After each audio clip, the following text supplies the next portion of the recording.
Welcome to Chapter 3 of our Artificial Intelligence course. In this lesson, we explore generative AI, how machines create text, images, audio, video, and ideas. In the previous chapters, we introduced artificial intelligence and examined how AI differs from conventional computer systems. Now we are going to study one of the most important technological developments of our time, generative artificial intelligence. Imagine describing a marketing campaign in plain English and receiving a complete campaign plan in seconds.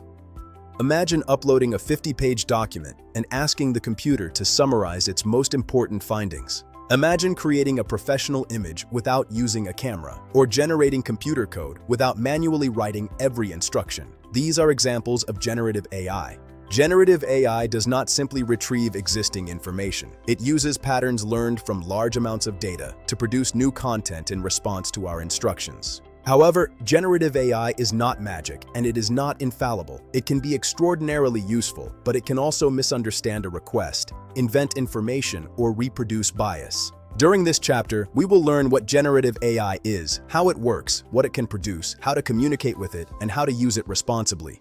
Generative AI is a category of artificial intelligence that produces new content. The content can include text, images, computer code, music, speech, and video. Let us examine the word generative. The word comes from the verb to generate, meaning to create or produce. A traditional computer program normally follows explicit rules written by a programmer. For example, if a customer's balance is greater than $10,000, display a particular message.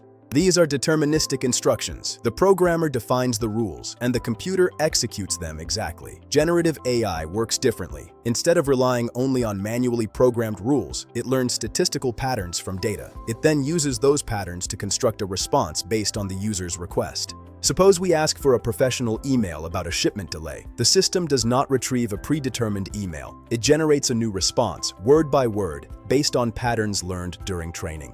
The same principle applies to an image generator. When we request an image of a modern factory, the model uses learned visual relationships to construct an image corresponding to the description. The result may be original, but it is created from patterns the model learned during training. It is important to distinguish three related concepts. The first is traditional software, which follows explicitly programmed logic. A payroll system calculates salaries using rules. An accounting system posts transactions according to procedures. A customs brokerage system validates data fields before transmitting an entry. These are stable processes with predetermined outcomes. The second category is predictive AI. Predictive AI analyzes past information to estimate what may happen next.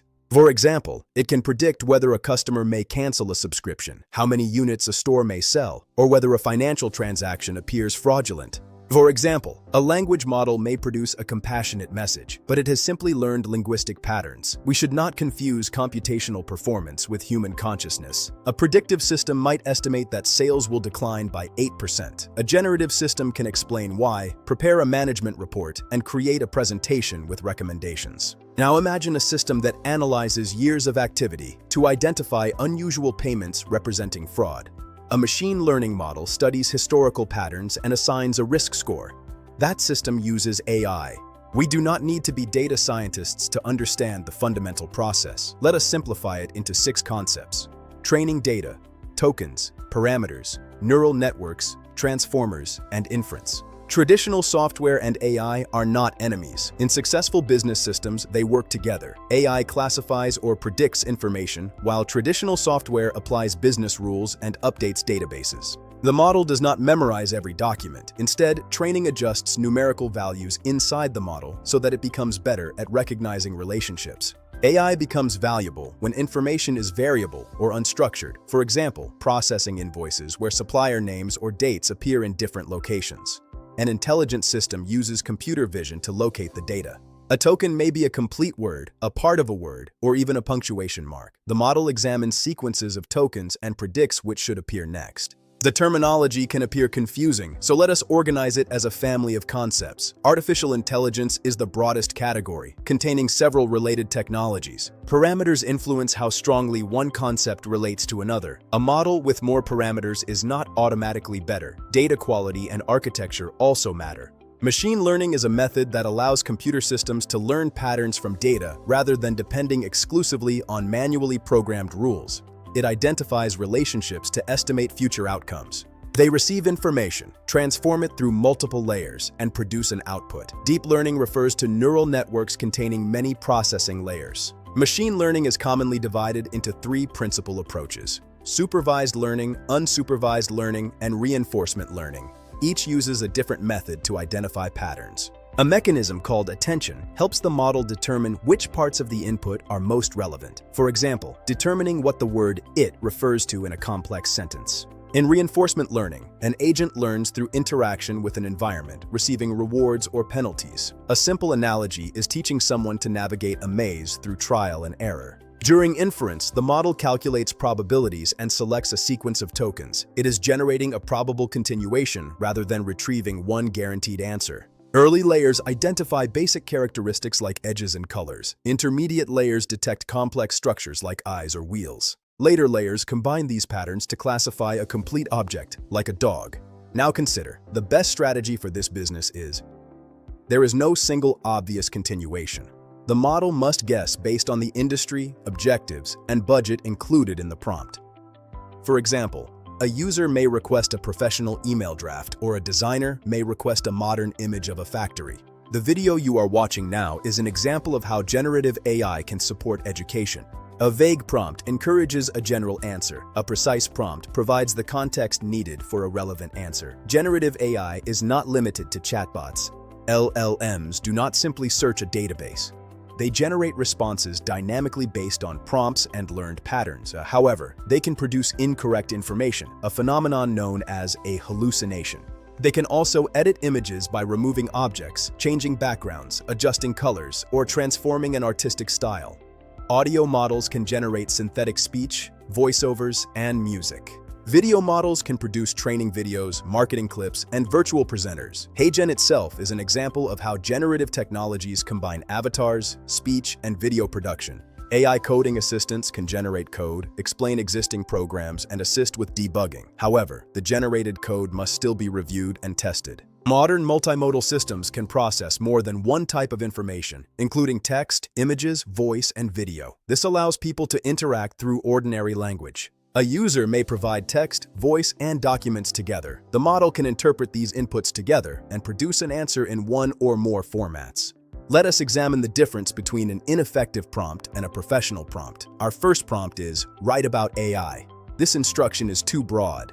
The model does not know who the audience is, what aspect of AI we need, how long the response should be, or what format we require. Now let us improve the prompt.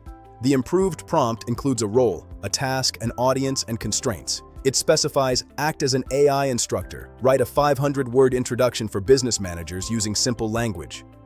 This resulting answer will be considerably more focused. This does not mean every prompt must be long. It means it should contain the information necessary to complete the task correctly. Here is a practical framework that can be used in almost any profession. RCTCFQ. This stands for role, context, task, constraints, format, and quality check. First, define the role. Tell the AI what perspective to adopt. Next, provide context, the background information. Then, state exactly what task must be done. Define limitations or constraints, specify the format, like a table or email, and finally, include a quality check by asking the system to evaluate its own answer. A complete prompt could be, act as a cybersecurity training specialist, create a 4-week phishing awareness program for non-technical employees, present the result in a table. That is a professional prompt. Let's consider a business application. Imagine we manage a clothing company and upload a spreadsheet containing sales by product, color, and region. We can request an analysis to identify the 5 fastest-growing products and regional color preferences. Generative AI can help translate numerical data into an understandable report. However, we must validate the calculations. For critical decisions, the correct workflow involves inspecting source data and obtaining human approval. AI should accelerate analysis, not eliminate accountability. Generative AI can also work with business documents. Consider a company receiving hundreds of invoices, contracts, and shipping documents. A document intelligence workflow may combine OCR and machine learning. The objective is not merely to read the document, but to improve the complete business process. A well-designed system identifies exceptions and requests human review for an audit trail. Generative AI is becoming a general-purpose professional technology. In education, it helps instructors create lesson plans. In IT, it can explain error messages or draft scripts. In manufacturing, it can summarize quality reports or generate maintenance instructions. In marketing, it generates campaign ideas and audience-specific messages. In logistics, it summarizes shipment information. In regulated or high-risk activities, AI-generated information must be reviewed by qualified professionals. AI can support a specialist, but it does not automatically replace their professional judgment. One of the most important limitations of generative AI is the hallucination. A hallucination occurs when a model produces information that appears plausible but is false or invented. For example, a model may attribute a quotation to the wrong person or provide an incorrect technical command. This happens because a language model predicts plausible sequences of words, not necessarily facts. Therefore, never assume an answer is correct merely because it sounds confident. Use a verification procedure. Ask for sources, open and inspect them, and confirm names and dates. Obtain expert review for high-risk decisions. Therefore, never assume an answer is correct merely because it sounds confident. Use a verification procedure. Ask for sources, open and inspect them, and confirm names and dates. Obtain expert review for high-risk decisions. Do not upload confidential information to an AI system unless your organization has approved the platform. Sensitive information includes passwords, private customer data, and trade secrets. Remove or anonymize this data whenever possible. Generated code or configuration instructions may contain errors. Review and test them in a safe environment before production. Never execute an unfamiliar command merely because an AI recommended it.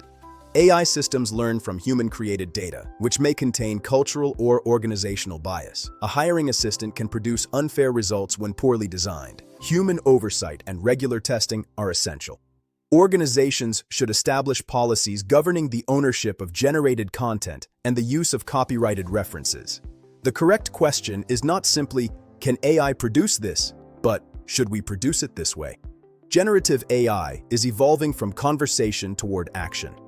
A basic chatbot responds to questions, but an AI agent can receive a goal, create a plan, and use tools until a task is complete.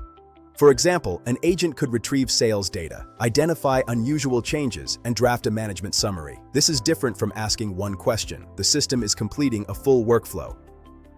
Agents create significant opportunities, but they also increase risk. The more actions an AI can perform, the more important permissions, monitoring, and human approval become. Let us conclude with 10 practical rules. Rule 1. Begin with a clear objective. Rule 2. Provide relevant context. Rule 3. Define the audience. A report for executives is different from instructions for technicians. Rule 4. Specify the format. Rule 5. Provide examples to help the model understand the pattern you expect. Rule 6.